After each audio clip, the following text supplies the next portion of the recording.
The Middle Ages were not just knights, castles, and epic battles.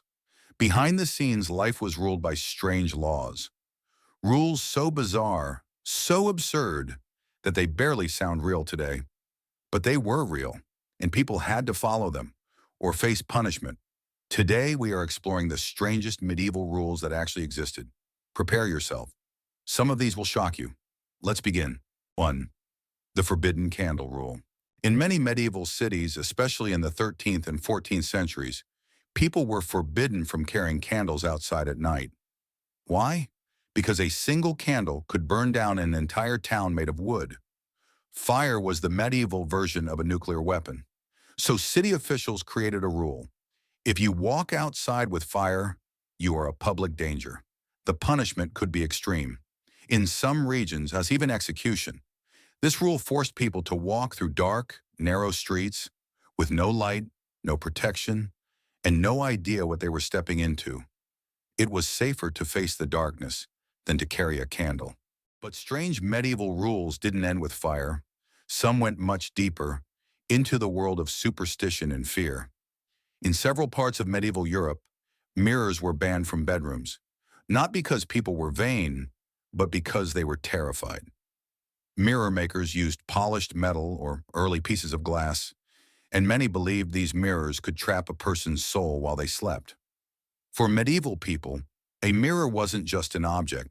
It was a doorway, a portal, a risk. Parents covered mirrors at night. Monks refused to sleep in rooms with reflective surfaces, and some cities even recommended removing mirrors entirely. To them, a mirror in the bedroom was an invitation for spirits to cross over. A harmless object today, a supernatural threat back then. Now let's move to something more practical and surprisingly harsh. In medieval England, bread wasn't just food, it was survival. And because people depended on it, kings enforced strict weight laws.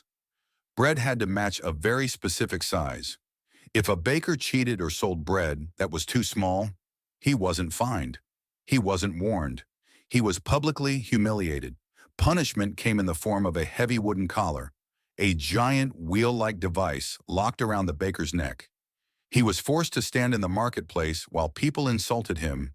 It was so embarrassing that bakers started giving an extra loaf for free. 12 plus 1, 13 loaves. That is where the famous phrase, "a baker's dozen," was born. A rule meant to protect the public, created one of the most well-known traditions in baking history. Not all medieval rules targeted citizens. Some were aimed at monks, the strictest community of all. In certain monasteries, monks were forbidden from sitting too long. Why? Because sitting was linked to laziness, and laziness was considered a sin. Imagine someone watching you every time you sat down, just to judge if you were sitting too comfortably. Some monasteries even hired special overseers. Their only job was to walk around and ensure monks were always working, not resting. Meditation was allowed, prayer was allowed, but lounging, relaxing, or sitting without purpose, a punishable offense. Discipline was everything, even if it bordered on the extreme. By the late Middle Ages, fashion went wild. Long, pointed shoes called poulaines became extremely popular. Some were so long they needed strings to keep them from dragging on the ground. Noblemen used them as a status symbol.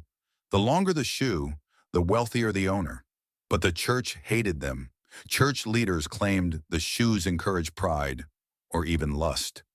Some said men used them to hide physical reactions to women. Others believed the shoes were immodest and sinful. Eventually, cities across Europe passed laws limiting how long shoes could be. If your shoes were too long, you could be fined, shamed, or forced to cut them in public. In medieval society, even your footwear had rules.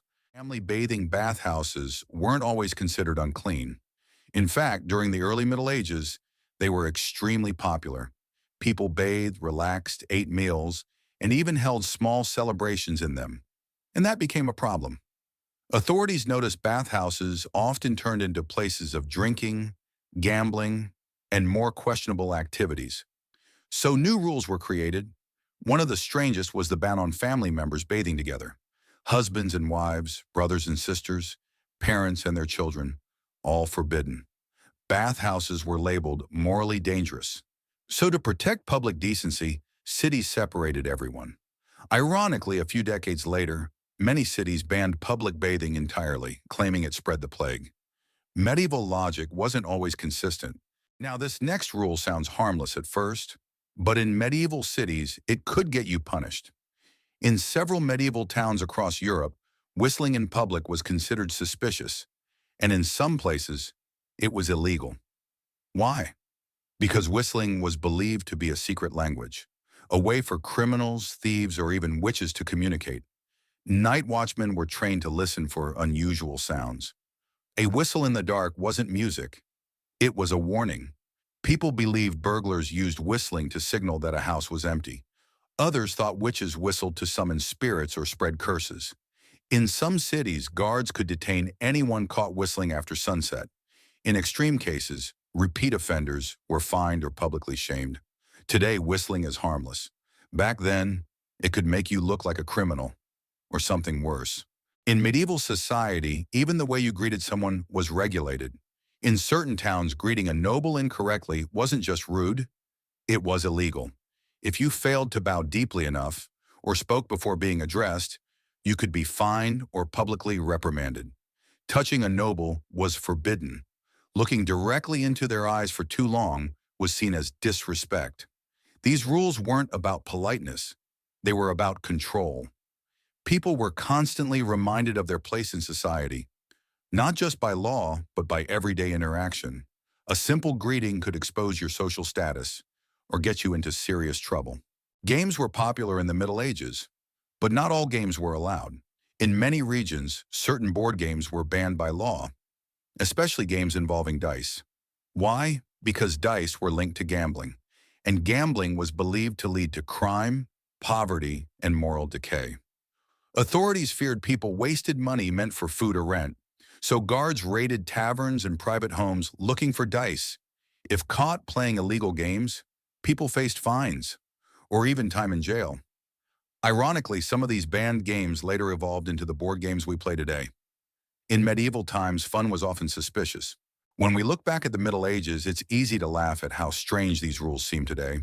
But for the people who lived back then, these laws weren't jokes. They were protection against fear, chaos, and the unknown. Every rule reflected something deeper, a belief, a danger, or a misunderstanding of the world. Fire could destroy an entire town. Games could ruin a family. A simple sound in the night could mean trouble.